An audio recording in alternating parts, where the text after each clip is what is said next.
বন্ধুসকল মই মৃণাল আৰু আপোনালোকৰ কাৰণে লৈ আহিছোঁ বহুত বঢ়িয়া খবৰ। হয়, যদি আপুনি 10+2 পাছ কৰিছে তেতিয়াহ'লে আপোনাৰ কাৰণে হৈছে গুড নিউজ, কাৰণ অইল ইণ্ডিয়াত অপাৰেটৰৰ পোষ্টত ভৰ্তি বৰ্তমান চলি আছে আৰু আপুনি কেনেকৈ এপ্লাই কৰিব, কি কি যোগ্যতা লাগিব, সকলোখিনি কথা মই আপোনাক ভালদৰে বুজাই দি আছোঁ। বলক ভিডিঅ'টো আৰম্ভ কৰোঁ। বন্ধুসকল, অইল ইণ্ডিয়াত নতুনকৈ ভৰ্তি চলি আছে অপাৰেটৰৰ পোষ্টৰ সংখ্যা 36। ইয়াৰ কাৰণে যোগ্যতা লাগিব 12 পাছ বা 10+2। ইয়াৰ আবেদনৰ অন্তিম সময়সীমা হৈছে 18 ছেপ্টেম্বৰ আৰু ইতিমধ্যে 21 আগষ্টৰ পৰা আবেদন কৰা আৰম্ভ হৈ গৈছে। আপুনি অতি সোনকালে আবেদন কৰি দিয়ক। আৰু এপ্লাই কৰাৰ কাৰণে আপুনি ক'ৰ পৰা এপ্লাই কৰিব মই কৈ দি আছোঁ। অফিচিয়েল ৱেবছাইটটো হৈছে www.oilindia.com। ইয়াতে গৈ আপুনি অতি সোনকালে আবেদন কৰি দিয়ক।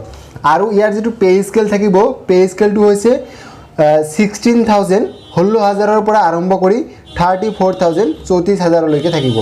কোৱালিফিকেশ্যনটো আকৌ এবাৰ কৈ দিছোঁ। কোৱালিফিকেশ্যনটো হৈছে আপোনাৰ যিকোনো ষ্ট্ৰীমৰ পৰা 10+2 লাগিব আৰু ইয়াৰ লগতে গুৰুত্বপূৰ্ণ যিটো কথা হৈছে professional heavy motor vehicle driving licence থাকিব লাগিব। যদি আপোনাৰ হেভি মটৰ ড্ৰাইভিং লাইচেঞ্চ নাই তেতিয়াহ'লে আপুনি এপ্লাই কৰিব নোৱাৰিব আৰু থাকিলেই নহ'ব, এইটো কমপক্ষে 4 বছৰৰ ম্যাদ হ'ব লাগিব, তেতিয়াহে আপুনি এপ্লাই কৰিব পাৰিব। আৰু এজ লিমিট হৈছে 18 ছেপ্টেম্বৰ 2020ৰ দিনাখন আপোনাৰ বয়স 18 বছৰৰ পৰা আৰম্ভ কৰি 30 বছৰৰ ভিতৰত হ'ব লাগিব।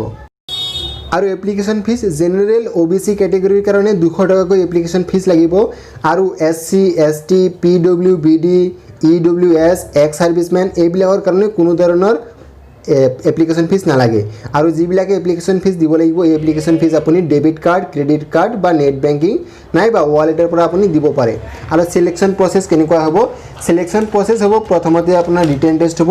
ৰিটেন টেষ্ট পাছ কৰাৰ পিছত আপোনাৰ হেভি ভেহিকেল ড্ৰাইভিং টেষ্ট হ'ব। আপোনাৰ যদি হেভি ভেহিকেল ড্ৰাইভিং লাইচেঞ্চ নাই বা আপুনি হেভি ড্ৰাইভিং ভেহিকেল চলাব নোৱাৰে তেতিয়াহ'লে আপুনি ইয়াত এপ্লাই কৰি লাভ নাই, কাৰণ ইয়াতে টেষ্ট হ'ব, টেষ্টত আপুনি ধৰা পৰিব। যদি ভিডিঅ'টো ভাল লাগিছে আপুনি লাইক কৰক, কমেণ্ট কৰক, শ্বেয়াৰ কৰক আপোনাৰ বন্ধু বান্ধৱীলৈ যাৰ এনেকুৱা চাকৰিৰ দৰকাৰ আছে। আৰু আপুনি যদি প্ৰথমবাৰ চাই আছে মোৰ চেনেল তেতিয়াহ'লে ছাবস্ক্ৰাইব কৰি বেল আইকনটো অল টিপি দিয়ক, তেতিয়াহ'লে মোৰ এনেকুৱা ধৰণৰ ভিডিঅ' আপুনি পাই থাকিব। আজিৰ কাৰণে এইখিনি, জয় হিন্দ।